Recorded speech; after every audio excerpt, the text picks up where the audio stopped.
Talk to me about the sex differences in technology. How do boys and girls use technology differently? Sure. Yeah. So the master variable here, I believe, is a set of motivations that we've talked about in psychology for 50 years, called agency and communion. So everybody has needs for agency, to be an agent, to make things happen. A child knocks over a block tower. It's thrilling. I did that. I caused that to fall. So that's agency. And then communion is connection, being part of a group, being welcomed and embraced, and connecting. So everyone has both motives. But on average, boys have stronger agency motives. And when you let boys and girls choose what to do, the boys are going to gravitate more towards games that allow agency. And so fake war is one of the best examples. They want to practice their skills. Boys, I think, are evolutionary programmed for hunting and war, to enjoy hunting and war. I found this out when I was 29 years old, and for the first time in my life played paintball with my buddies. And hunting each other, we were mixed in with other people, but hunting each other in small groups and shooting guns to try to hit each other was the most thrilling thing we'd ever done. That'll get you. Yeah. So that was really cool. Like, wow, there's like a room in my heart for being a hunter and a warrior. Like, I didn't really know it was there, but it was. So anyway, boys choose to pursue agency motives. Girls choose to pursue more communion motives. They talk more with each other. As Richard Reeves, this wonderful British man who has this, who's been making the case for boys. Have you had Richard on the show? Of course, yeah, he's great. He's coming back on again soon. Yeah, his new initiative, that the Center for Boys and Men, American Institute for Boys and Men. Yeah, thank you. That sounds awesome. I'm fully Richard Reeves pilled. I'm on board with all the stuff he's doing. Me too. Yeah. We're all Richard Reeves pilled. Yes. Yeah. So Richard points out, girls like to do things face to face. Boys like to do things shoulder to shoulder. Like, we're next to each other, but we're doing something. I need to bring this up. So in Robin Dunbar's book, Friends, which came out maybe 18 months ago, it's got this phenomenal study. So the next time that you're at a party, look at the angle of the feet that women have when they talk to each other, and look at the angle of the feet that men have. Like what? What do you mean? What do you see? Women will talk perpendicular, 180 degrees. They'll be pretty much straight on, like this. Oh. Men talk at about 120 degrees. Oh, that's fascinating. So they blade. Perfect. And the reason being that this is a bit of sort of evolutionary bro psychology coming in, but I think it's true. If even try it, you can try it the next time that you're at a party. Just, you'll be stood sort of like this with a guy, just blading on, and just turn yourself so that you're actually straight onto them. And there's this just it rises up inside of you, because really the only time that two guys would do that is if they were going to fight or they were going to kiss. And if you don't intend on doing either of those things, and you just feel, you're like, this feels right. There's something about that angle. It's like two north poles of a magnet. Right. Yes. Oh, good example. Divot away. They don't want to. Yeah. Dude, look at it. 120 degrees for men, 180 degrees for women.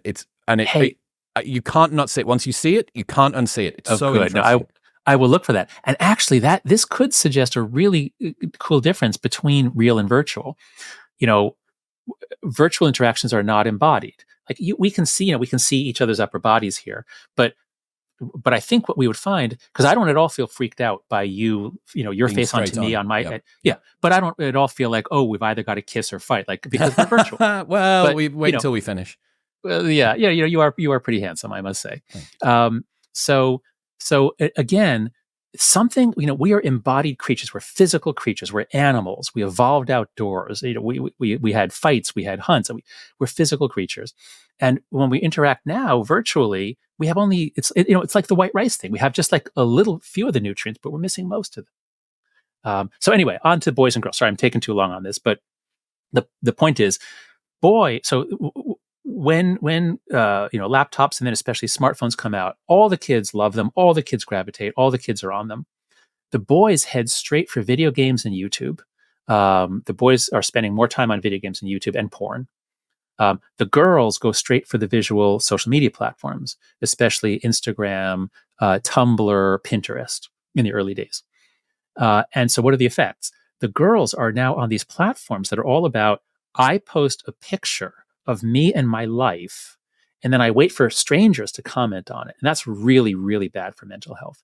And that, I think, is why the girls, as soon as we hit 2012, 2013, the girls have very sharp elbows in the graphs, the hockey stick lines in the graphs. Boys, on the other hand, they're playing video games, especially. Video games aren't making them depressed. Now, the boys are getting more depressed and anxious. They are roughly twice as depressed and anxious as they used to be, but it's more gradual.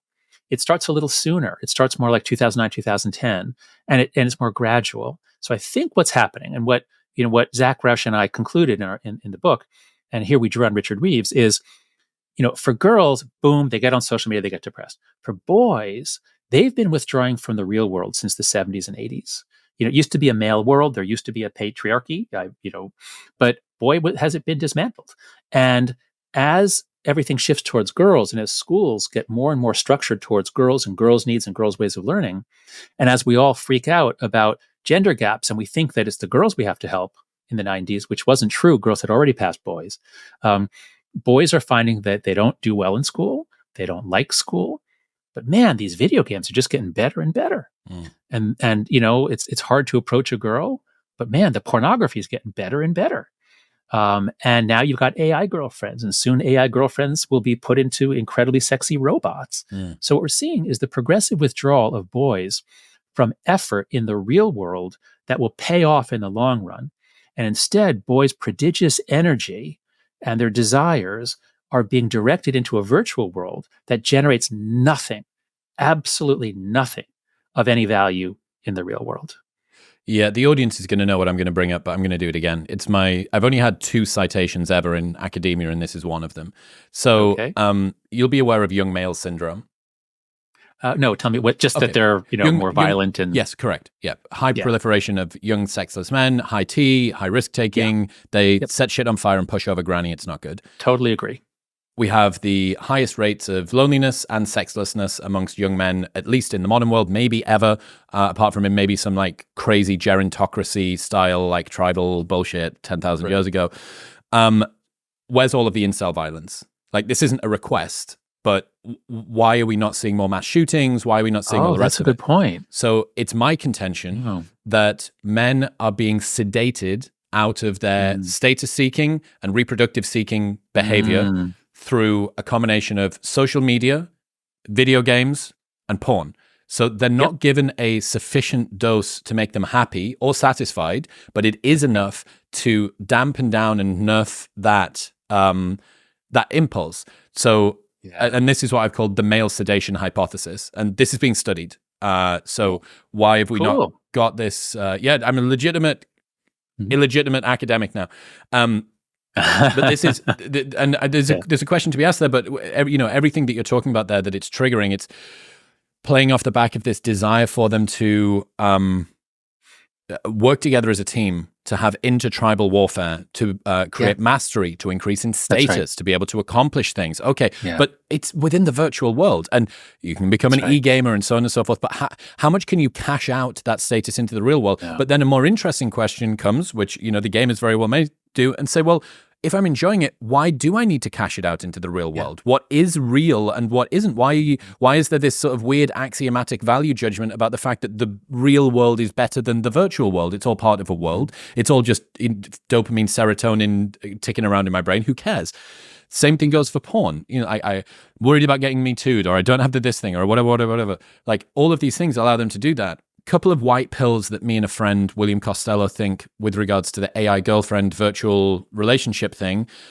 First one being, dating and flirting is something that is incredibly anxiety inducing for men. The guy that created CBT made it so that he could overcome approach anxiety. I don't know if that's... Oh, really? That's supposed. Was this Aaron Beck, or was this the other guy? The other dude. Right. What's his name? I forget the name. Yeah. David Buss told me about him. It was created to help with approach anxiety. Maybe Aaron Beck was it too. Everyone just has approach anxiety. I don't think so. Yeah. But the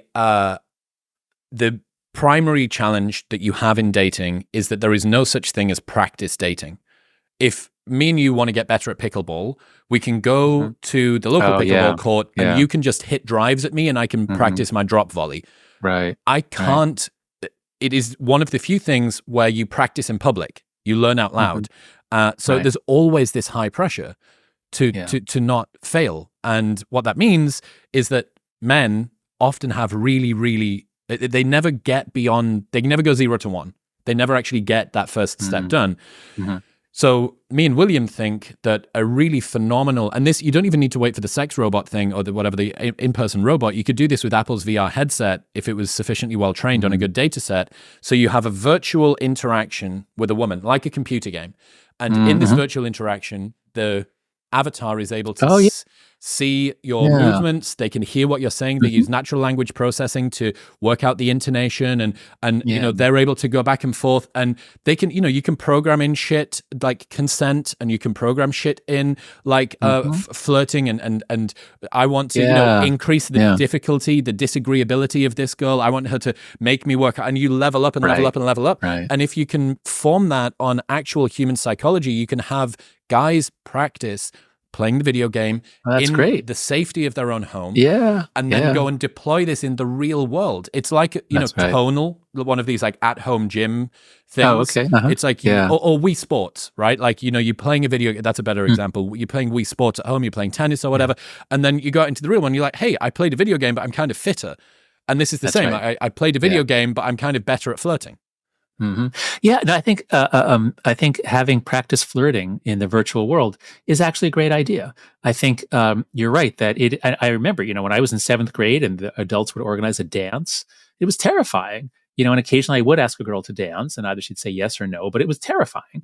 But again, that's that like fear and thrill when she does occasionally say yes.